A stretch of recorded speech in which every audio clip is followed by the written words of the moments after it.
اللہ تعالیٰ نے جہاں امت محمدی صلی اللہ علیہ وآلہ وسلم کو اور بہت ساری فضیلتیں، عظمتیں اور کمالات عطا فرمائے، وہیں پر اللہ تعالیٰ نے اس امت کو چند ایسے دن اور راتیں عطا فرمائیں جو اس سے پہلی امتوں کو عطا نہیں کی گئیں۔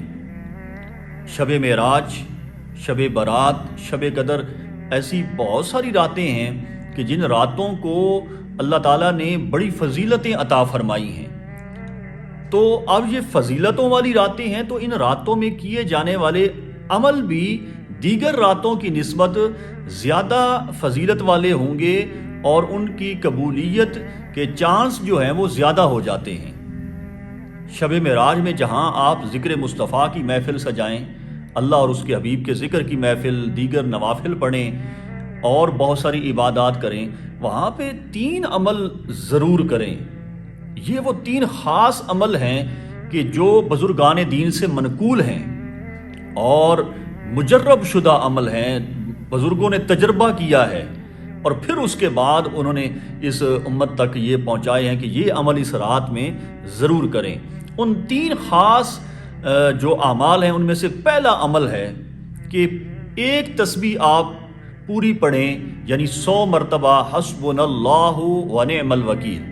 سامنے سکرین پہ لکھا ہوا آپ کو نظر آ رہا ہوگا، پوری تسبیح یعنی 100 مرتبہ آپ نے پڑھنا ہے حسبنا اللہ ونعم الوکیل۔ یہ پہلا عمل ہے۔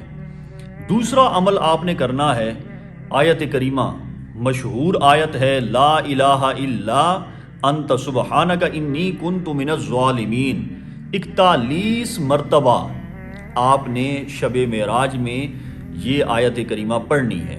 سامنے سکرین پہ لکھی ہوئی نظر آ رہی ہے، لا الہ الا انت سبحانک انی کنت من الظالمین۔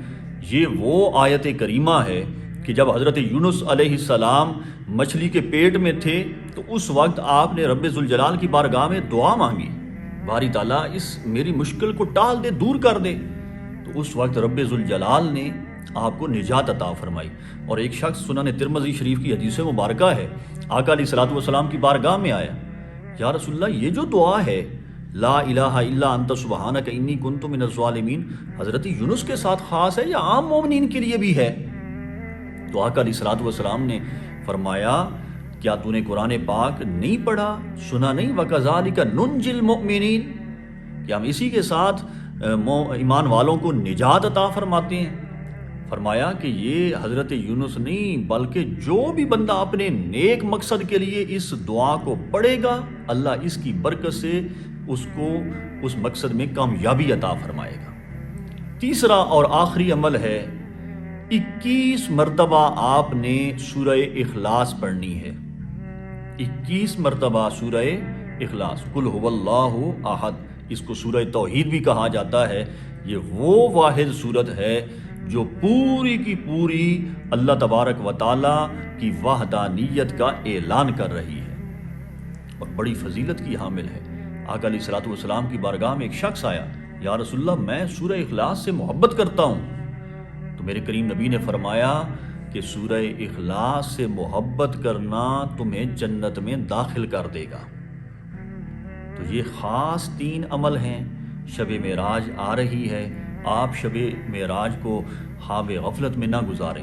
ساری زندگی ہم خواب غفلت میں گزارتے ہیں، لیکن یہ جو چند خاص راتیں ہیں، ان راتوں میں اپنے رب کو ہمیں راضی کرنا چاہیے، نیک اعمال کرنے چاہیے اور اللہ تعالیٰ سے اپنی بخشش کی دعا مانگنی چاہیے۔